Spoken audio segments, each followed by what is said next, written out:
आता आपण लास्ट काय बघितलं की आपण स्कोप डिफाईन करणार आहोत. स्कोप डिफाईन करत असताना आपल्याला ईआरडी ड्रॉ करायची. ईआरडी ड्रॉ झाली, सगळं झालं. त्याच्यानंतर आपल्याला आपला डेटाबेस क्रिएट करून घ्यायचा. मी अजून डिझाईनिंग कडे गेलोच नाही. आपली ऍक्च्युअल ह्याच्याकडे डेव्हलपमेंट कडे, तुम्ही जर सॉफ्टवेअर डेव्हलपमेंट लाईफ सायकल जर स्टडी केली असेल सॉफ्टवेअर इंजिनिअरिंग मध्ये, त्याच्यामध्ये ऍक्च्युअल कोडिंग डेव्हलपमेंटची फेज ही 4th फेज आहे. त्याच्या आधी तुम्हाला रिक्वायरमेंट अनालिसिस, डिझाईन आहे ना, त्यानंतर इम्प्लिमेंटेशन खूप पुढे गेलं. 4थी फेज मी म्हणतो ना, इम्प्लिमेंटेशन कोडिंग खूप पुढे आहे. तर आपण अजून त्या फेज कडे नाही गेलोय. आता मी काय करणार आहे, हे जे काही तुम्हाला ईआरडी मध्ये मी हे सांगितलंय, हे ऍक्च्युअल आता आपण मायएसक्यूएल मध्ये टेबल्स क्रिएट करणार. आता हे क्रिएट करत असताना जसं आपल्याला वाटतंय त्याच्या गोष्टी आपण याच्यामध्ये ऍड करत राहूया. त्याच्यामध्ये अजून जर काही गोष्टी वाटल्या तुम्हाला की ऍड करायच्या आहेत, तर आपण तशा टेबल डिझाईन मध्ये करूयात. सगळ्यात सुरुवातीला आपल्याला जो टेबल बनवा, डेटाबेस क्रिएट करायचा, तो मी इथे तुम्हाला मायएसक्यूएल मध्ये करून दाखवतोय. आणि मायएसक्यूएल मध्ये ज्या मी ज्या क्वेरीज करणार आहे क्रिएट, त्या क्वेरीज नंतर मी बॅकअप म्हणून नोटपॅड मध्ये सेव्ह करणार आहे. त्याच मला पोस्टग्रेस मध्ये पण as it is copy paste करून रन करायचे. ठीक आहे. मी वॅम्प सर्व्हर ऑलरेडी इन्स्टॉल केलेलं आहे. वॅम्प सर्व्हर 64 रन केलं. वॅम्प किंवा तुमच्याकडे झॅम्प असेल तरी चालणार आहे, काही प्रॉब्लेम नाही.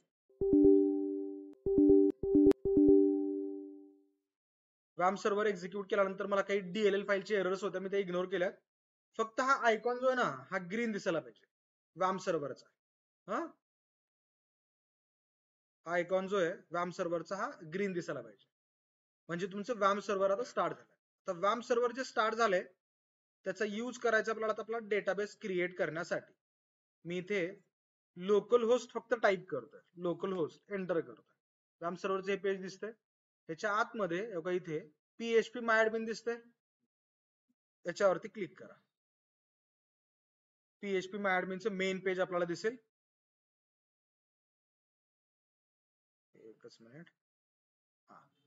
PHP मायएडमिन मध्ये पहिल्यांदा आपली ही लॉगिन स्क्रीन दिसते. म्हणजे तुम्हाला म्हटलं ना, सेटअप करत असताना तुम्ही मायएसक्यूएल जर काही पासवर्ड देत असाल तर तो लक्षात ठेवायचा, तो इथे लागतो. मला सर्व्हर चॉईस कुठली आहे, मला MariaDB नकोय, मला MySQL पाहिजे, मी तो सिलेक्ट केलाय.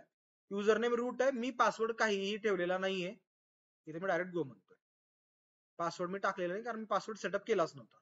लॉगिन झालंय. लॉगिन झाल्यानंतर इथे लेफ्ट हँड साईडला सगळे डेटाबेसेस आपल्याला इथे दिसतात. आपल्याला एक आपला डेटाबेस बनवायचा आहे. न्यू वरती मी क्लिक करतोय. न्यू वर क्लिक करून डेटाबेस नेम, क्रिएट डेटाबेस, या डेटाबेस मी नाव देतोय पेरिफाय.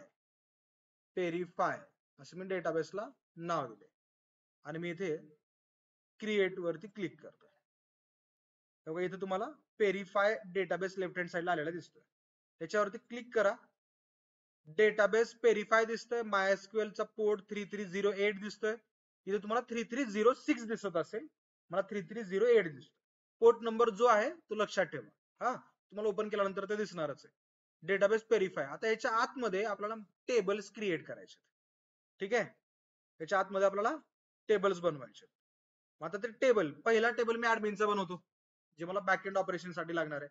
आता इथं 2 लॉगिन येतात बरं का, एक ऍडमिनचं लॉगिन येणार आहे आणि एक कस्टमरचं लॉगिन येणार आहे. ऍडमिनचं लॉगिन आपल्या वेबसाईट वरती कुठंच डायरेक्ट लिंक दिसत नाही, कळतंय का. तुम्ही फ्लिपकार्ट ओपन करा आणि कुठेही लॉगिन वरती क्लिक करा, ते लॉगिन कस्टमरचं लॉगिन असतं, बॅकएंड ऍडमिनचं लॉगिन नसतं.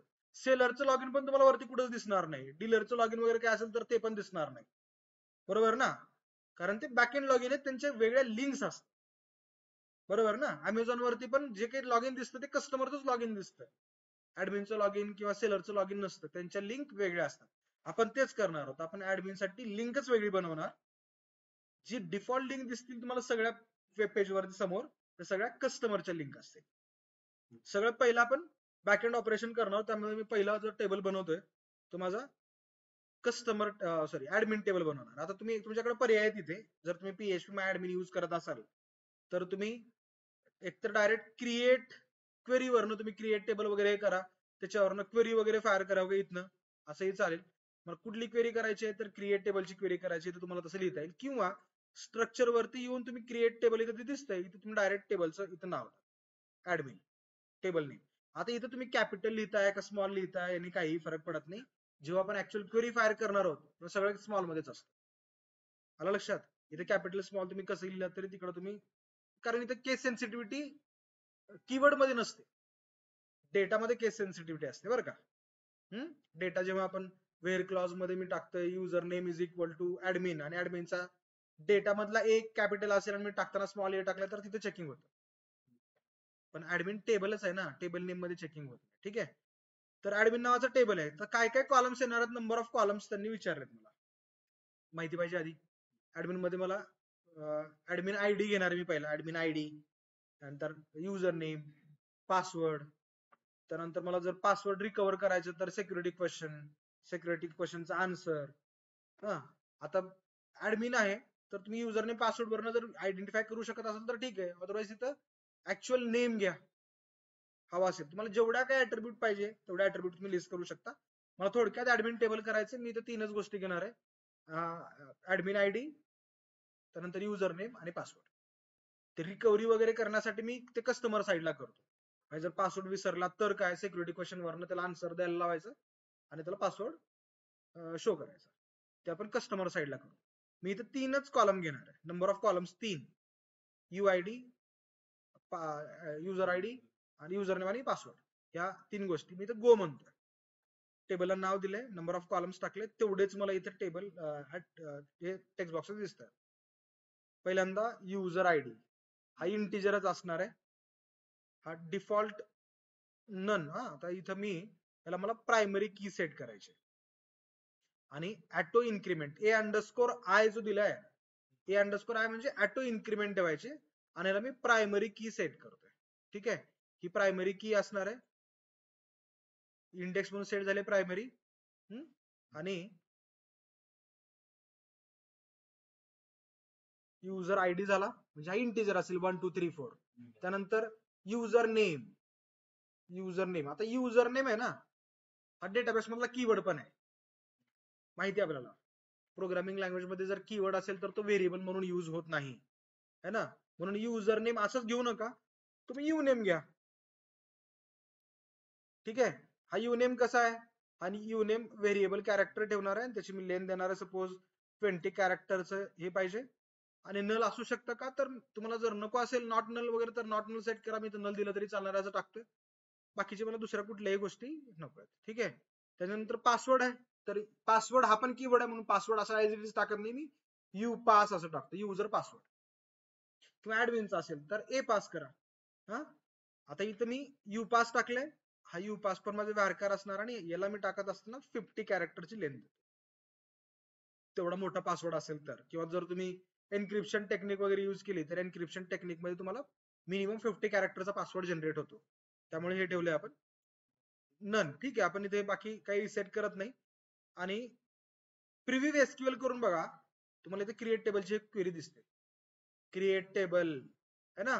तुम्ही आयदर ही क्वेरी लिहिली तरी चालते किंवा इथं डायरेक्ट सेव्ह करा.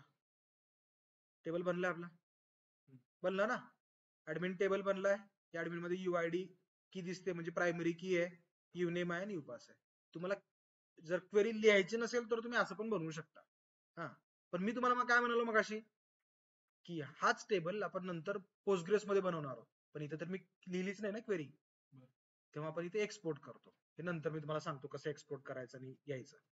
पहिला टेबल बनलाय ऍडमिनचा. आता नंतर आपल्याला बनवायचा आहे प्रोडक्टचा टेबल. मी आता जो प्रोडक्टचा टेबल बनवणार आहे ते मी येतो इथे एसक्यूएल वरती, आणि एसक्यूएल मध्ये मी इथे येऊन क्वेरी टाईप करतो, क्रिएट टेबल. तुम्हाला हवा असेल तर मग अशी जी मेथड दाखवली होती मी तशी पण करू शकतो, पण मला थोडीशी ती लेंदी वाटते. इथे मी क्रिएट टेबलची क्वेरी लिहितोय, क्रिएट टेबल प्रोडक्ट. हा, प्रोडक्ट मध्ये प्रोडक्ट आयडी हा इंटिजर असणार आहे आणि याला आपण प्रायमरी की देतोय, प्रायमरी की.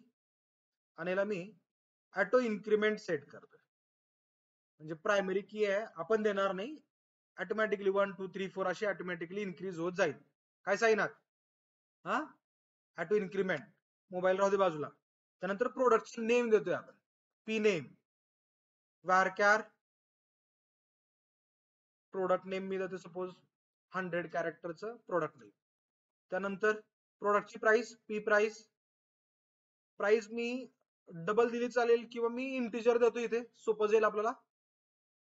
म्हणजे आपण जर प्राइस फ्लोट मध्ये आली तर मी राऊंड अप करून नंतर इंटिजर होल नंबर मध्ये घेतो. म्हणजे हॉटेलमध्ये जे बिल पण येतात ना, राऊंड अप करून इंटिजर मध्येच असतात बघा तुम्ही. हा म्हणजे 50.75 असेल तर ती 51 होईल, 50.49 असेल तर 50 ला कन्वर्ट होईल. राऊंड अप फंक्शन यूज करून आपण कन्वर्ट करू शकतो. तर मी इथं प्रोडक्टची जी प्राइस आहे ती इंटिजरच घेतो. त्यानंतर अजून काय असणार आहे, प्रोडक्टचं डिस्क्रिप्शन असेल आणि डिस्क्रिप्शन प्रोडक्टचं जे आहे हे मी टेक्स्ट ठेवतोय. प्रोडक्ट डिस्क्रिप्शन कसं टेक्स्ट आहे. म्हणजे आता सपोज माऊस आहे तर माऊसचं डिस्क्रिप्शन टाकायचं असेल तर तुम्ही टेक्स्ट मध्ये टाका, नॉर्मल टेक्स्ट. त्याला टेक्स्टला तुम्ही मॅक्झिमम 2000 कॅरेक्टर्स पर्यंत डेटा डिस्क्रिप्शन मध्ये लिहू शकता. त्याच्यानंतर अजून तुम्हाला जर काही लिहायचं, तर प्रोडक्ट आहे आणि कम्प्युटर साठी आहे तर मी तर कंपनी पण लिहू शकतो, कोणत्या कंपनीचं आहे. म्हणजे मला जर कॅटेगराईज करायचं असेल तर मला सगळे डेलचे प्रोडक्ट वेगळे, फिल्टर लावायचे सर्चिंग साईड, तर मी तर कंपनीवरती फिल्टर पण लावू शकतो. तुम्ही काय विचार करताय प्रोडक्ट साठी ते इम्पॉर्टंट आहे बरं का. मे बी तुमच्या ह्याच्यामध्ये या सगळ्या गोष्टी येणारच असं नाही, येतीलच असं नाही, वेगळ्या गोष्टी येतील. त्या ऍट्रिब्यूट्स तुम्ही तुमच्या प्रोडक्ट मध्ये ऍड करू शकता. इथे मी प्रोडक्टची कंपनी पी कॉम, आता मी पी प्रत्येक ठिकाणी मी ऍड करतोय कारण कीवर्ड कुठेही क्लॅश व्हायला नको म्हणून. Product company 40 characters. अजून काय असतं, काय ऍड करता येईल आपल्याला. प्रोडक्ट आयडी झालाय, प्रोडक्ट नेम झालाय, प्राइस झाली, प्रोडक्टचं डिस्क्रिप्शन झालंय, प्रोडक्टची कंपनी झाली. हा आता आता जर तुमचा कुठला प्रोडक्ट असा असेल बाबा, कॉस्मेटिक प्रोडक्ट आहे किंवा काही जनरल याच्यामधलं आहे, त्याच्यामध्ये आता आता म्हणतो ना आपण एक्सपायरी जी आहे ना, ती एक्सपायरी इथं नाही टाकणार आपण. प्रोडक्ट मध्ये एक्सपायरी डेट कधीच टाकणार, ती एक्सपायरी ती ऍक्च्युअल प्रोडक्ट मध्येच ठरणार आहे. कारण मी जेव्हा ऑनलाईन प्रोडक्ट ऑर्डर करतोय हा, तेव्हा मी एक्सपायरी बघून ऑर्डर थोडी ना करणार आहे. मी ऑर्डर करणार आहे, येताना तो प्रोडक्ट कसा येतोय आल्यानंतर बघायची जबाबदारी आपली असते. आणि म्हणून रिटर्न पॉलिसी असते ऑनलाईनला. आला लक्षात. त्यामुळे तुम्हाला एक्सपायरी तिथे दिसत नाही प्रोडक्ट वरती, कारण इंडिव्हिज्युअल प्रोडक्ट कुठला येणार आपल्याला ते कळत नाही, त्यामुळे ते एक्सपायरी टाकायचं संबंधच येत नाही. स्टॉकचा आपण वेगळा टेबल करणार आहोत, इथे येणार नाही तो. हा, तुम्हाला इथे टोटल अवेलेबल क्वांटिटी काय आहे हे दाखवू शकतो आपण. मग आपण एक काम करू, पी क्यूटी वाय किती अवेलेबल क्वांटिटी आहे ना, फायनल क्वांटिटी इथे दिसेल. हा, ती पण आपण इंटिजर घेऊयात म्हणजे सोपं जाईल आपल्याला. आणि प्रोडक्टची आपल्याला एक पहिली जी त्या थंबनेल वरती आपण इमेज दाखवतो प्रोडक्टची, ती एक इमेज मी इथं स्टोअर करतो. हा, आता जर एकापेक्षा जास्त इमेजेस तुम्हाला घ्यायच्या, जसं फ्लिपकार्ट वरती बघता तुम्ही, तसं जर घ्यायचं असेल तर तुम्हाला इमेजेस, प्रोडक्ट इमेजेस नावाचा वेगळा टेबल बनवायला लागेल. आणि तो पीआयडी आणि इमेज, पीआयडी आणि इमेज, पीआयडी आणि इमेज, एका प्रोडक्टच्या मल्टिपल इमेजेस असतील तर वन टू मेनी रिलेशनशिप येईल आणि पी इमेजचा एक वेगळा, प्रोडक्ट इमेजचा एक वेगळा टेबल बनेल. कारण जर इथं द्यायचं म्हटलं प्रोडक्टची इमेज तर मला एकच देता येईल मेन, बरोबर ना. तुम्ही म्हणलात की नाही मला सर 10 इमेजेस द्यायचे, तुम्ही थोडी ना 10 इमेजेस प्रत्येक प्रोडक्टचे देणारच आहात. चॉईस पाहिजे तिथे युजरला किती. म्हणजे तुम्ही आता जर नो ब्रोकरला वगैरे बघितलं आणि नो ब्रोकरच्या साईट वरती प्रॉपर्टीचे इमेजेस टाकायचं असतं, तेव्हा प्रत्येक कस्टमर किंवा प्रत्येक ओनर 10च इमेजेस टाकेल असं नाही. काही जण 2 टाकतात, काही जण 25 टाकतात, काही जण 4च टाकतात. तिथे जर कंपल्शन आला तर प्रॉब्लेम होईल. त्यामुळे इथे मी एकच इमेज टाकतोय. जर तुम्हाला हवा असेल की अजून प्रोडक्टचे इमेजेस पाहिजे तर वेगळा टेबल बनवा आणि त्याच्यामध्ये पाहिजे तेवढ्या, तुम्हाला 4 पाहिजे 4, 25 पाहिजे 25, किती टाकायचे तेवढे इमेजेस तुम्ही अपलोड करू शकता. ते नंतर आपल्याला मॅप करता येतील प्रोडक्ट आयडी वरून. ठीक आहे. तर आता मी इथं प्रोडक्टची इमेज, मेन थंबनेल इमेज ती एकच घेतोय आणि याला आपला पाथ आपण टाकणार आहोत आणि तो पाथ मोठा असेल त्यामुळे मी याला 200 कॅरेक्टर पास करतो. पाथ येईल, इमेजचा पाथ येईल आपला, तो पाथ मी इथे टाकणार. ठीक आहे. अजून काय, प्रोडक्टचा कलर आपण कम्प्युटर पेरिफेरल मध्ये आपण कलर नाही बघणार. हवा असं घेऊ शकतो आपण, कलर नाही असं नाही. की मोबाईल तुम्ही परचेस करताय पेरिफेरल मध्ये येतात तर तिथे येतो कलर वगैरे येतो, पण मला नको येतो इथे कलर. हा, रेटिंग आपण वेगळा टेबल बनवायला पाहिजे रेटिंग साठी. कारण रेटिंग म्हटल्यानंतर एकच रेटिंग येईल का, नाही, मल्टिपल कस्टमर रेट देतील ना, 5 स्टार 2 स्टार, त्याचं कन्वर्ट होऊन मग फायनल रेटिंग आपण सांगतो. त्याचा पण एक वेगळा रेटिंगचा टेबल बनतो, लाईकचा टेबल बनतो, रिव्ह्यूचा टेबल बनतो. कळतंय का. स्कोप आपण काय डिस्कस करतो, स्कोप तुम्हाला ह्याच्यातल्या काय गोष्टी इन्क्लूड करायच्या आहेत आणि काय एक्सक्लूड करायचे हे ठरवायचं. आलं लक्षात. तर मला एवढं पुरेसं आहे, माझं एवढंच होणार आहे बनवून. फीडबॅकचा एक वेगळा आपण टेबल, पण तो जनरल फीडबॅक असणार आहे वेबसाईट साठी. मी प्रोडक्ट साठी रिव्ह्यू घेत नाही. हवा असेल तर मी हा प्रोडक्ट बनल्यानंतर पण वेगळा रिव्ह्यूचा टेबल बनवू शकतो. प्रोडक्ट आयडी आणि रिव्ह्यू मी जनरेट करू शकतो. ठीक आहे, हा माझा प्रोडक्टचा टेबल बनलाय. क्लिअर? म्हणजे तुम्ही जर इथे येऊन बघितलं तर इथं आपल्या पेरिफाय मध्ये 2 आपल्याला टेबल दिसतात. तिसरा टेबल बनवतोय मी परत एसक्यूएल क्रिएट टेबल. आता बॅकएंडला मी स्टॉक मॅनेज करतोय, जो ऍडमिन आहे तो स्टॉक मॅनेज करतोय. माझं जर कम्प्युटर शॉप आहे तर स्टॉक मी मॅनेज करणार ना. म्हणजे मी जे प्रोडक्ट सेल करतोय ते माझ्याकडे स्टॉक मध्ये इन्व्हेंटरी आहेत म्हणून मी सेल करतोय. माऊस माझ्याकडे सपोज अवेलेबल एकच क्वांटिटी राहिली तर मी काय करणार, मी माझ्या डीलरला फोन करणार, त्याला सांगणार मला 100 माऊस पाठवून दे. त्याने 100 मला माऊस पाठवून दिले की मी त्याची एंट्री स्टॉक मध्ये करणार. कळते? आणि जी मी एंट्री ते स्टॉक मध्ये करणार ना, ती एंट्री त्याच्यामधली जी काउंट व्हॅल्यू आहे 100 ती आता मग अशी जी प्रोडक्ट मध्ये क्वांटिटी घेतली व पीक्यूटी आहे त्याच्यामध्ये फक्त ऍड होईल, पण त्याची डिटेल एंट्री म्हणजे या स्टॉक मध्ये होईल. आणि हा स्टॉक टेबल कस्टमर साठी नाहीये, हा ऍडमिन साइड साठी. कळतंय? Create table P stock product stock. त्या प्रोडक्ट स्टॉक मध्ये आपण स्टॉक आयडी इंटिजर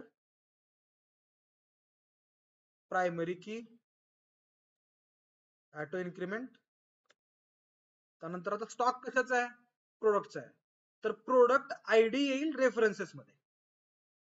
बरोबर ना? जे प्रोडक्ट माझ्याकडे आहेत त्याचा स्टॉक असेल ना, जो प्रोडक्ट नाही त्याचा स्टॉक असेल का? नाही. म्हणजे मला प्रोडक्टचा आयडी रेफरन्स म्हणून घ्यायचा आहे. One product has many stock. आज माऊस नाही आहेत म्हणून मी आज मागवणार माऊस, ते 100 माऊस संपले की परत मी माऊस मागवणार ना. बरोबर ना? म्हणजे स्टॉक मध्ये एकदाच एंट्री येणार आहे का? नाही, मल्टिपल टाइम एंट्री येणार आहे सेम प्रोडक्टची. म्हणजे one product has multiple stock entries, म्हणून मला इथं रिलेशनशिप मेंटेन करायचे. पण आता इथं जर तुम्ही बघत असाल तर स्टॉक मध्ये आणि ऍडमिन मध्ये फक्त मी लिंकिंग दाखवलं. मी प्रोडक्ट आणि स्टॉक मध्ये लिंकिंग दाखवलंय का? नाही. पण मी बॅकएंड मध्ये इथे मॅनेज करतोय. आलं लक्षात? इथे मॅनेज कसं करणार, मला इथे काय पाहिजे, मला इथे प्रोडक्ट आयडी पण पाहिजे. प्रोडक्ट आयडी इंटिजर, बरोबर आहे. आणि ही इंटिजर व्हॅल्यू कुठून मी रेफरन्स करतोय, रेफरन्सेस कुठला टेबल, प्रोडक्ट. आणि प्रोडक्ट मधला काय, प्रोडक्ट आयडी. कळलंय? त्यानंतर स्टॉकची डेट मी इथं एस डेट म्हणून घेतो, एस डेट. आणि एस डेटला डेट हीच व्हॅल्यू मी टाकतो. डेट हा डेटा टाईप आहे. त्यानंतर किती क्वांटिटी ऑर्डर केली, स्टॉक QTY इंटिजर. म्हणजे कोणत्या डेटला मी स्टॉक ऍड केलाय आणि किती क्वांटिटी ऍड केली ती मी या त्याच्यामध्ये घेतली. अजून मला याच्यामध्ये काही नकोय. ठीक आहे.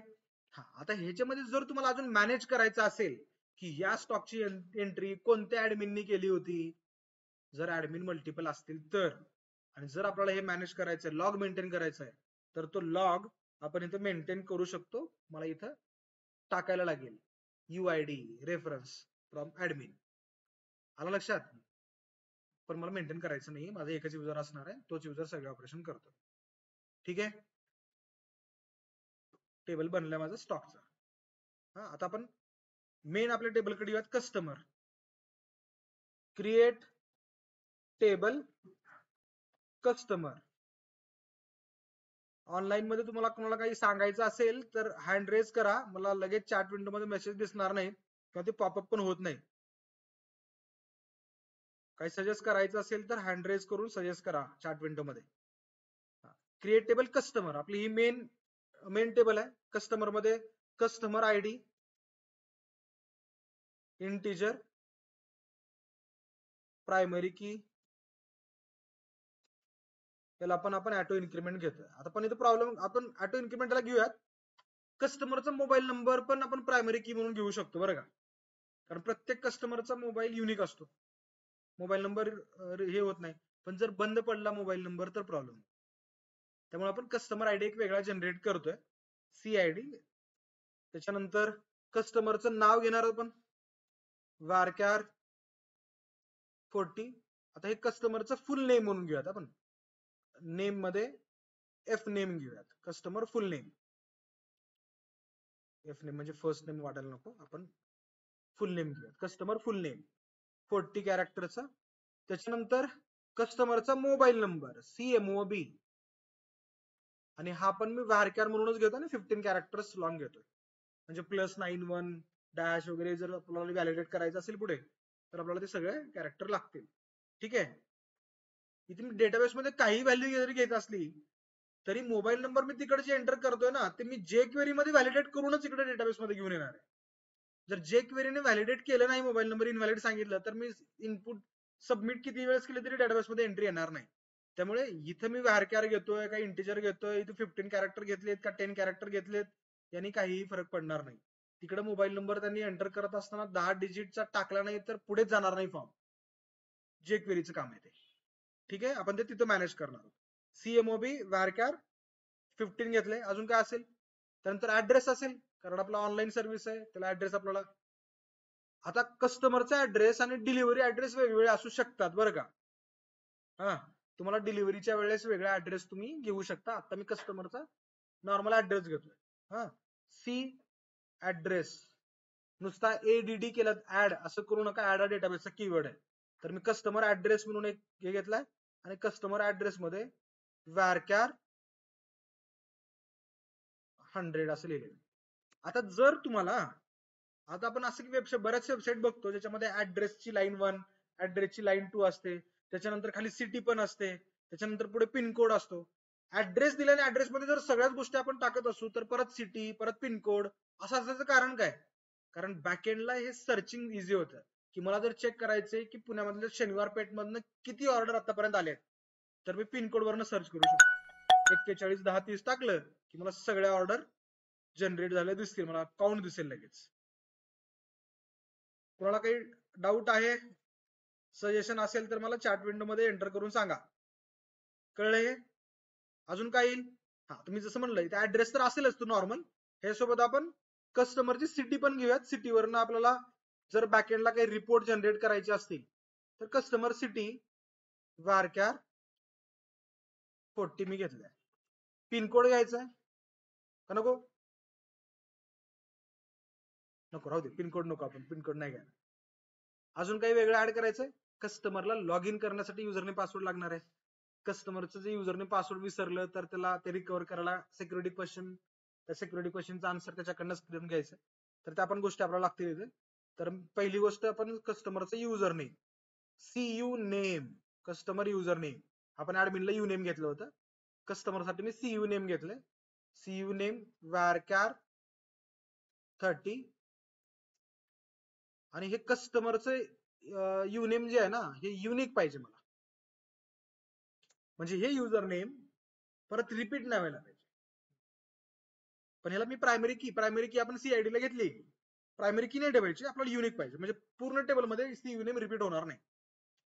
किती युजर जरी आले तरी युनिक युजर नेम पाहिजे. मग आपण हे अजॅक्स थ्रू चेक करणार. टाईप करत असताना हे युजर नेम अवेलेबल आहे का नाही. तुम्ही गुगलला जर जीमेल अकाउंट ओपन करत असताना टाईप केलं, तिथे व्हेरीफाय म्हणलं की आधी मला गुगल चेक करून सांगतं की हा हे युजर नेम ही जीमेल आयडी ऑलरेडी क्रिएटेड आहे का. असेल तर तुम्हाला लगेच तिथं रेड मध्ये मार्क करतात आणि नसेल तर नवीन असेल तुमचं युजर नेम तर ग्रीन मार्क देतात. तसं आपण इथं करू शकतो. युनिक पाहिजे मला. ठीक आहे, युजर नेम झालाय. त्यानंतर CU पास कस्टमरचा पासवर्ड आपण 50 कॅरेक्टर लॉंग घेतलाय. त्यानंतर सिक्युरिटी क्वेश्चन SQ किंवा customer security question varchar maximum 200 कॅरेक्टरचा सिक्युरिटी क्वेश्चन आपण युजरलाच विचारणं, सांगायला लागणार की enter your security question. Option पण देता येतील आपल्याला ड्रॉप डाऊन लिस्ट मध्ये. What is your pet name, what is your nick name, what is your first school friend name, है ना. जे काही तुम्हाला सिक्युरिटी क्वेश्चन ऑप्शन मध्ये द्यायचे तसे पण देऊ शकता किंवा युजरला टाईप करायला लावा, तोच त्याचा क्वेश्चन टाकेल आणि तोच त्याचं आन्सर टाकेल. म्हणजे इथे CANS कस्टमरचा सिक्युरिटी क्वेश्चनचा answer ANS, C security question underscore answer, त्याचा आन्सर युजर एंटर करेल varchar. हे कधी करेल युजर? सुरुवातीला एंटर रजिस्ट्रेशन करताना. सिक्युरिटी क्वेश्चन आणि सिक्युरिटी आन्सर हे रजिस्ट्रेशन करतानाच युजर एंटर करणार आहे. इन फ्युचर जर त्याचं युजरने विसरलं, पासवर्ड विसरलं तर आपण त्याला एक रिकव्हरीची प्रोसेस म्हणून सिक्युरिटी क्वेश्चन दाखवणार आणि त्याचं जर आन्सर त्यांनी सिक्युरिटी क्वेश्चन कुठला दाखवणार त्याला, तो रजिस्टर करत असताना जो त्यांनी सेट केला ना तो सिक्युरिटी क्वेश्चन दाखवणार. आला लक्षात? आणि त्याचं जर आन्सर त्यांनी बरोबर दिलं तर त्याला पासवर्ड शो करणार किंवा पासवर्ड रिकव्हरीची एक विंडो देणार अपडेट पासवर्ड. आणि जर त्याला सिक्युरिटी क्वेश्चनचा आन्सर पण आठवलं नसेल तर नवीन आयडी जनरेट करा. आलं लक्षात? तुम्हाला आता ह्याच्यामध्ये ऑप्शन्स आहेत बरेचसे. मोबाईल नंबर घेतला आपण, मोबाईल नंबरला ओटीपी टाकून पण तुम्हाला हे करता येईल, पण ओटीपीची प्रोसेस वेगळी आहे. तुम्हाला त्यासाठी एसएमएस गेटवे परचेस करावे लागेल. एसएमएस गेटवे शिवाय तुम्हाला फ्री एसएमएस पाठवता येत नाही. एसएमएस गेटवे साठी तुम्हाला एसएमएस ची एपीआय मिळतात. ती एपीआयचा कोड आपण लिहित नाही, त्या कंपनीच डायरेक्ट कोड देतात आपल्याला. तुम्ही हा कोड तुमच्या त्या कोड विंडो मध्ये टाका, डायरेक्ट एपीआय वरनं लिंक होतं. पण त्यासाठी आपल्याला चार्जेस लागतात. त्यामुळे तुम्हाला इथे काही सांगत नाही, त्याची एक वेगळाच तुम्हाला कम्प्लीट प्रोजेक्ट करावा लागेल. पण इथं खर्च आहे त्यामुळे मी सांगत नाही. सिक्युरिटी क्वेश्चनचा आन्सर जर दिला तर आपण त्याला विंडो पुढची देणार. अजून काही लागणार आहे का ह्याच्यात?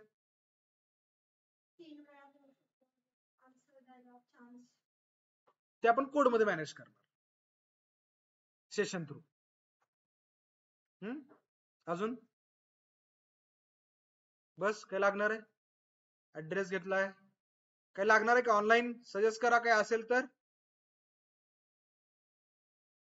संस्कृती, तेजस, सारिका, निखिल, प्रतिभा, अद्वैत. ठीक आहे. अजून काय वाटते कस्टमर मध्ये काही लागणार आहे? गो करू, काही लागलं तर आपण अल्टर करू. झाला आपला टेबल बनलाय कस्टमरचा. हा टेबल 1 2 3 4 5 6 7 8 9 फील्ड आले. ठीक आहे. यातली ही ऑटो इन्क्रीमेंट वाली फील्ड आहे. ठीक आहे. आपले मेन कस्टमरचा प्रोडक्टचा स्टॉकचा टेबल बनलाय. हा कुठला बनवायचा होता नेक्स्ट?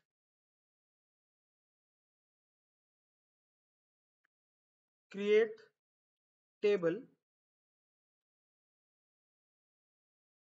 ऑर्डरचा मी जो म्हणला ना बॅकएंडला एक ऑर्डरचा टेबल बनणार आहे. हा आता ऑर्डर हा माझा कीवर्ड आहे, ऑर्डर बाय, बरोबर ना? त्यामुळे मी इथं कस्टमर अंडरस्कोर ऑर्डर नावाचा एक टेबल बनवतो. कस्ट अंडरस्कोर ऑर्डर. हे ऑर्डर म्हणजे याचं कार्ट आहे. कस्टमरने त्याच्या कार्ट मध्ये ठेवलेले आयटम्स असतात. आता याच्यामध्ये काय काय असणार आहे? कोणत्या कस्टमरनी ऑर्डर दिलेली आहे. तर याच्यामध्ये कस्टमर आयडी इंटिजर येईल,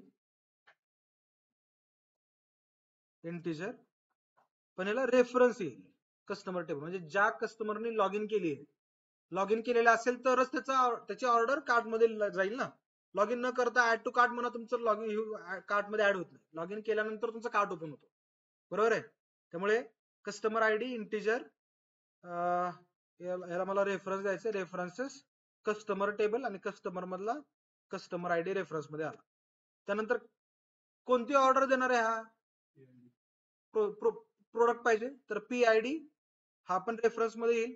P ID integer references product, product मध्ये पी आयडी मी हा प्रोडक्ट मधला घेतला. ठीक आहे. त्याच्यानंतर याची क्वांटिटी काय? बाय डिफॉल्ट एक ऍड करणार, पण नंतर तो जाऊन क्वांटिटी इन्क्रीज करतोय तर करू शकतो. हा आता इथं जर तुम्ही असा प्रोजेक्ट करत असाल, टीव्ही परचेस करायचे, हा इलेक्ट्रॉनिक शॉप आहे ज्याच्यामध्ये खूप मोठ्या मोठ्या वस्तू आहेत, आपण एकदा जाऊन 4 टीव्ही विकत घेऊन येत ना. घ्यायचे असेल तर वेगळा टीव्ही परत एक ऍड करा, परत एक ऍड करा, परत एक ऍड करा. आलं लक्षात? त्या केसमध्ये तुम्हाला क्वांटिटीची काही गरज नाही. पण एकदाच युजर घेत असताना सपोज त्याला माऊस घ्यायचं तर तो एकदा 2 माऊस घेऊ शकतो सेम कंपनीचे, 2 क्वांटिटी, आपल्यासाठी एक मित्रासाठी एक, है ना? तर मी ती क्वांटिटी घेतो. ही क्वांटिटी माझी कार्ट मध्ये असणार आहे बरं का. कशामध्ये? कार्ट मध्ये. फायनल बिल मध्ये फक्त त्याची एक एंट्री येणार. कार्ट मध्ये मी त्याची quantity, order quantity OQTY integer.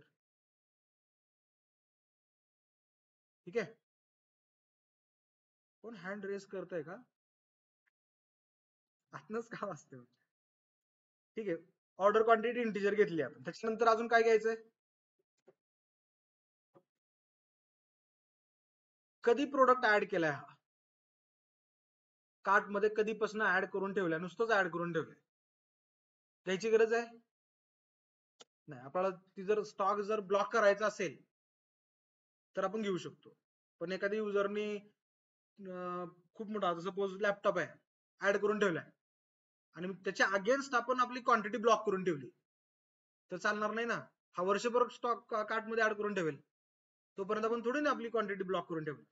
त्यामुळे इथे घेत नाही मी ती. ठीक आहे, जोपर्यंत फायनल ऑर्डर प्लेस करत नाही तोपर्यंत माझी फायनल क्वांटिटी मधनं क्वांटिटी रेड्यूस नाही होणार स्टॉक मधनं. ठीक आहे, अजून आपल्याला इथे काही लागणार नाहीये. फायनल बिल जे होईल त्या बिल मध्ये डेट येईल. ऑर्डर झाला टेबल आणि आता आपण मी बिलचा टेबल बनवतोय. Create table bill, table bill. या बिल मध्ये काय असेल, बिल नंबर असेल, इंटिजर, प्रायमरी की, आणि याला पण मी ऑटो इन्क्रीमेंट घेतोय. कोणाचं बिल आहे, कस्टमरचं बिल आहे, तर CID च्या मध्ये रेफरन्सेस येणार आहे. Customer ID, integer, references, customer, आणि कस्टमर मधला हा CID. बरोबर. त्याच्यानंतर आता याच्यामध्ये एका बिलावरती मल्टिपल माझे प्रोडक्ट येतील, आहे की नाही. तर या केसमध्ये मल्टिपल प्रोडक्टचं मला लिस्टिंग इथं करता येणार नाही. येणार नाही ना. एका बिलावरती एकच जर प्रोडक्ट येणार असेल तर मी इथं प्रोडक्ट आयडीचा रेफरन्स दिला असता. पण माझ्या बिलामध्ये एका याच्यावरती एकच प्रोडक्ट येणार नाही, मल्टिपल येतील. One bill has many product. बरोबर आहे.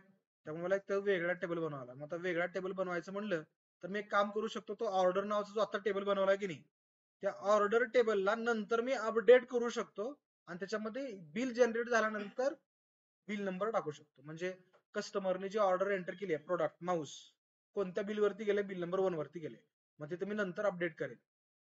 सुरुवातीला जेव्हा मी कार्ट मध्ये प्रोडक्ट ऍड करतोय ना, कस्ट अंडरस्कोर ऑर्डर मध्ये टेबल प्रोडक्ट जेव्हा ऍड करतोय तेव्हा बिल नंबर -1 सेट करणार. आता ही प्रोसेस आहे बरं का, जी माझ्या डोक्यात चालू आहे, ती मी तुम्हाला सांगतो. लगेच तुम्हाला सगळं झेपेल असं नाही. मी जसं करतोय आता स्टार्टिंगला तेवढंच फक्त टाईप करून रन करून बघा. ऍट द एंड तुमचं प्रोजेक्ट फायनल बनणार आहे. हा, आता सगळीच मी प्रोसेस सांगत नाही. इथं मी CID टाकले, प्रोडक्ट ID न टाकायचं कारण मला नंतर कस्ट अंडरस्कोर ऑर्डर मध्ये बिल नंबर एंटर करणार आहे मी, मला त्याच्यावरनं जनरेट करता येईल फायनल बिल. त्यानंतर बिलची डेट काय, बिल डेट डेट टाकली. त्यानंतर आता याच्यामध्ये फायनल अमाऊंट काय आहे ती मला इथे कॅल्क्युलेट करून टाकायची. मग फायनल अमाऊंट, मग GST. आता इथे GST मी एकच ठेवणार आहे स्टँडर्ड. आता काही प्रोडक्ट कसं असतात, काही प्रोडक्ट 5%च्या अंडर येतील, काही 12च्या येतील, काही 28%च्या आत येतील. मी वेगवेगळे करत नाही, ते खूप कॉम्प्लेक्स होत राहील. त्यामुळे मी एक स्टँडर्ड 18% GST कॅल्क्युलेट करून बिल मध्ये टाकणार आहे. तर इथं मी बिल अमाऊंट जी आहे ही बिल अमाऊंट घेतली. बिल अमाऊंट मी ही इंटिजरच घेतली, इंटिजर घेतली. त्यानंतर GST घेतली, मी GST कॉमन घेतोय. GST AMT ही पण इंटिजर. त्यानंतर ही फायनल टोटल, फायनल AMT म्हणजे ओरिजिनल बिल अमाऊंट सब टोटल, त्यानंतर प्लस GST करून ही फायनल अमाऊंट माझी इंटिजर येईल. ठीक आहे, अजून काय काय म्हणली तू. हा, पेमेंट मोड. आता इथे पेमेंट मोड काहींचं म्हणणं असतं की सर आपल्याला ऑनलाईन पेमेंट पण करायचं. त्या ऑनलाईन पेमेंटला आपल्याला बँकेत मर्चंट अकाउंट लागतं. हा, ते आपल्याला इथे दाखवता येईल, फक्त डमी दाखवता येईल, आपण लिंक नाही करणार. त्यासाठी बँक आपल्याला एक वेगळी लिंक बनवून देते. तुम्हाला प्रोसेस करायचं असेल तर बँकेमध्ये जाऊन विचारा, मर्चंट अकाउंट ओपन करायचं मला आमच्या वेबसाईटवर टाकायचं आणि काय खर्च येतो तुम्हाला येऊन सांगा. हा, आपण इथं जे काही करणार हे डमी करणार. इथं मी पेमेंट मोड घेतोय.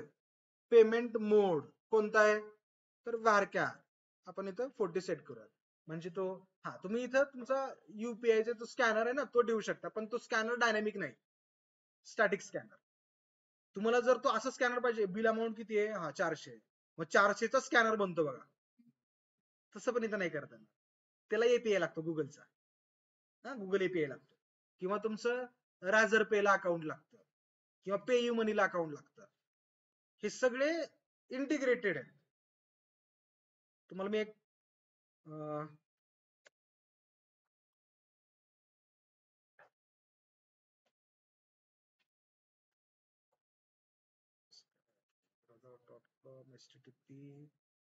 एकच मिनिट. हा, होतं की मी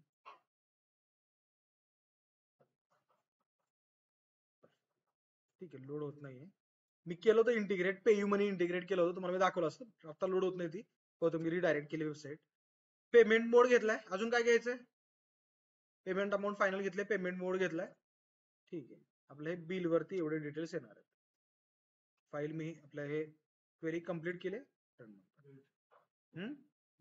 बिल डेट टाकली की आपण, बिल नंबर घेतलाय, कस्टमर आयडी घेतलाय, त्यानंतर बिल डेट टाकली आहे, बिलची टोटल घेतली आहे, जीएसटी अमाऊंट घेतली, फायनल अमाऊंट घेतली.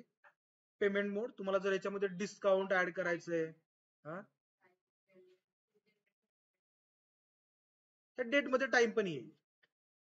मी जेव्हा डेट क्लास जेव्हा ऑब्जेक्ट बनवून डेट कॅप्चर करेन ना जावाच्या याच्यामध्ये, कॅलेंडरच्या मध्ये, त्याच्यामध्ये मला टाइम पण मिळेल. ठीक आहे, बस आपले हे टेबल बनलेत. 1 2 3 4 5 6 8 टेबल बनणार होते ना. स्टॉकचं बनलं, कुठला राहिलाय? फीडबॅकचा एक टेबल राहिलाय. आपण फीडबॅकचा एक टेबल बनवूया. अजून बनतील आपले टेबल, जसं आपण करत जाऊ, आपल्याला वाटेल किंवा हे पण मला फीचर पाहिजे तर तो आपण ऍड करू शकतो. आता मी क्रिएट टेबल, फीडबॅक, फीडबॅक मध्ये आपल्याला कस्टमरचा आयडी घ्यायचा आहे, रेफरन्स. याला मी काही प्रायमरी की वगैरे कुठली सेट करत नाही. जेवढे फीडबॅक पाहिजे तेवढे फीडबॅक येऊ द्या. कोणत्या कस्टमरने काय फीडबॅक दिलाय तेवढं आपल्याला कळेल. आणि जर तुम्हाला अनोनिमस फीडबॅक घ्यायचंय तर सीआयडी पण टाकू नका. डायरेक्ट फक्त फीडबॅक मध्ये एक टेक्स्टची एंट्री घ्या, फक्त नॉर्मल फीडबॅक तुम्हाला मिळून जाते. ठीक आहे, पण आपल्याला फीडबॅक कोणी दिलाय आणि तो फीडबॅक आपल्याला शोकेस करायचा आहे, तर त्या केसमध्ये आपल्याला कस्टमरच्या नावासकट पाहिजे असेल तर आपण घेऊ शकतो. अजून एक, कस्टमर टेबल मध्ये जर आपल्याला कस्टमरची इमेज घ्यायची प्रोफाईलला, तर ती पण एंट्री आपण करू शकतो. आपण कस्टमरला प्रोफाईल इमेज घेतली नाही, आपण फक्त प्रोडक्टला घेतली. सीआयडी, रेफरन्सेस, कस्टमर, या कस्टमर मध्ये सीआयडी आपला इंटिजर असेल, रेफरन्सेस, कस्टमर आयडी, आणि त्यानंतर ऍक्च्युअल आपला फीडबॅक जो आहे एफडी फीडबॅक, आणि ह्याला मी टेक्स्ट केलं. ह्याला काय आपल्याला बाकी प्रोसेस करायचं नाहीये. बस एवढे डिटेल घेतलेत, फीडबॅकचा टेबल बनलाय. क्लिअर? आपण आता फक्त आजच्या लेक्चर मध्ये आपण फक्त आपला डेटाबेस लेआउट क्रिएट केलाय. उद्याला सकाळी 10 वाजता लेक्चर होईल, त्याच्या आतमध्ये या डेटाबेसची कनेक्टिव्हिटी आपण आपल्या या इक्लिप्स मधल्या या प्रोजेक्टला करणार. आज घरी गेल्यानंतर आधी हे एवढा डाउनलोड करून सेटअप करून बघा, बाकीचं आपण उद्याला बघूयात. ठीक आहे, कळलंय? हा व्हिडिओ आता अपलोड होईलच बॅच मध्ये, तिथनं तुम्ही बघितला तरी चालणार.